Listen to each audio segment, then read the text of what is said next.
मित्रांनो, पहिली घटना सुरतमध्ये काँग्रेसचा उमेदवारी अर्ज आहे ना निवडणूक आयोगानं फेटाळला आणि तो रद्द केला. 22 तारखेला तिथला उमेदवार जिंकला असं जाहीरसुद्धा करण्यात आला. म्हणजे पहिला बीजेपीचा कॅन्डिडेट सुरतमध्ये जिंकला. त्यानंतरनं दुसरा इंदोरमध्ये काय झालं, जो बाम नावाचा उमेदवार होता काँग्रेसचा, त्याच्या अगेन्स्ट एक जुनी केस ओपन केली आणि ओपन केल्याबरोबर या माणसानं त्याचा उमेदवारी अर्ज माघारी घेतला आणि तो जॉईन झाला बीजेपीमध्ये. आणि उरलेल्या विरोधी पक्षातील म्हणजे जे अपक्ष वगैरे जे भरलेले कॅन्डिडेट होते त्यांनी त्यांचा उमेदवारी अर्ज मागे घ्यायला सुरुवात केली. इथं जिंकला बीजेपीचा दुसरा उमेदवार.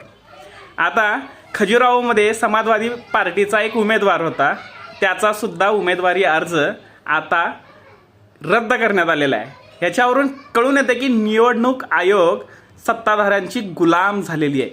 तुम्हाला काय वाटतंय?